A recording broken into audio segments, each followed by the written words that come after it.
Di ba? Ang tatanga. Kung online games pa lang dahilan ng ganyan karahasan, eh di dapat tayong mga lumaki sa Counter-Strike, eh nakabaril na rin, nakapatay na rin. Patayan yun eh. Barilan yun. Pero bakit walang nangyaring ganun? Lumaki naman tayo matino. Hindi po nila nakikita mga lodi ang tunay na dahilan. Kasi nga kaalyado po nila yung gumawa ng batas na pulpul. Yan po talagang dahilan nun. Dahil nung panahon po natin, kahit mag-Counter-Strike tayo, kahit mag-online games tayo ng mga patayan, meron pong nagdidisiplina sa atin ng mga guro, mga magulang. Ngayon mga lodi, ultimo kurot, ultimo palo, bawal na dahil nga po, bawal sakta ng mga minor de edad. Yo, what's up? It's TV po. Good morning. Ayan, nag-walking po tayo, no? Gusto lang po talakayin yung about po dun sa nangyaring insidente na meron pong dalawang minor de edad, eh, pinagbabaril po yung kanyang mga kaklase, mga schoolmate, at marami nga pong mga batang namatay dito, no? Kasi, ang gusto po nilang solusyon dito, eh, iban daw po yung mga online games ng mga mararahas. Di ba?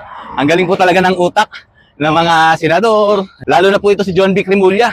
Kasi may haka-haka daw po, kaya daw po nagawa ng minor de edad yun, dahil doon sa Gorbox ba yun, mga lodi na laro?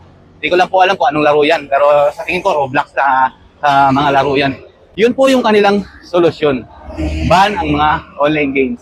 Siyempre, apektado po kami na meron po mga computer shop dahil yan lang naman po yung nilalaro ng karamihan sa aking mga player. O, di ba? Hindi man lang po nila inimbestigahan kung ano po talagang sanhi nun. Bakit po nagawa ng mga bata yun? At ito pang malupit dyan, mga lodi. Yung 14 years old, eh absuelto. The kid was not charged with anything. Again, 14 years old. Sir. Nasa bahay nila. O, di ba? Ang lupit. O, dahil sa batas ni Kiko Pangilinan. Tapos yung isa, mga lodi, na 15 na daw po, eh, yun po, makakaharap daw po yun ng ibang kaso yun, mga lodi. Ewan ko lang kung anong gagawin po nila sa batang yun. Pero ito yung logic dyan, mga lodi. Yung 15 years old, parang isang beses lang daw po nagpaputok. Tapos, itong 14 years old, Mahigit 30. ang pinakawalang bala. Oh, di ba? Mas maras pa po yung 14 years old kaysa dun sa 15 years old na mas mukhang matured dun sa bata. Oh, di ba? Yan pa lang sablay na, mga lodi. Oh, eto. Tama ba ang gagawing solusyon nitong mga senador, nitong mga congressman, kung sakali man yung online games, yung pagbubuntunan nila ng dahilan kung bakit po nagawa ng bata yung pamamaril sa Tacloban, di ba? Hindi man lang po sila nag-imbestiga ng mabuti. Ano po ba talagang tunay na dahilan?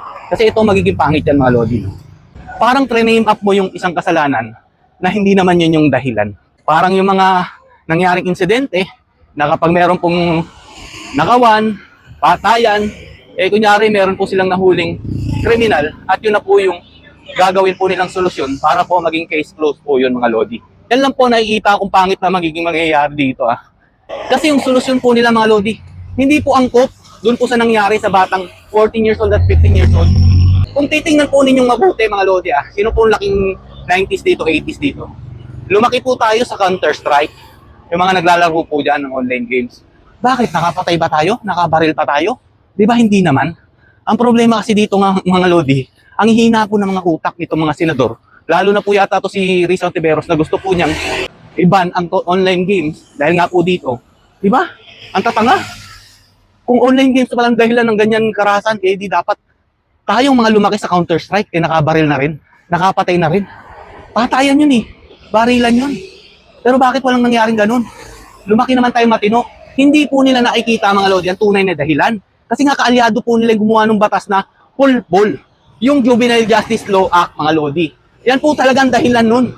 Dahil nung panahon po natin, kahit mag-Counter-Strike tayo, kahit mag-online games tayo ng mga patayan, meron pong nagdidisiplina sa atin ng mga guro, mga magulang. Ngayon, mga lodi, ultimo kurot, ultimo palo, bawal na dahil nga po, bawal sakta ng mga minor de edad. Di ba? Ang lulupit. Paano mo madidisiplina ang mga bata kung merong batas na ganito kapulpul? Kahit iban nyo pa yung online games, basta walang dumidisiplina sa bata, wala rin yan magagawa. Papatayin nyo lang po yung mga nagnenegosyo ng computer shop kagaya ko. Siyempre, hindi kayo apektado kasi hindi naman yan yung negosyo nyo.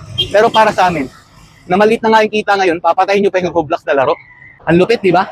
O kayo na bahala kung saan ayon po ba kayo sa gagawin nilang solusyon. O pagtatakpan lang po nila talaga ang tunay na dahilan kung bakit nakagawa ng ganun karumal-dumal ang isang minor de edad dahil po sa Juvenile Justice Law.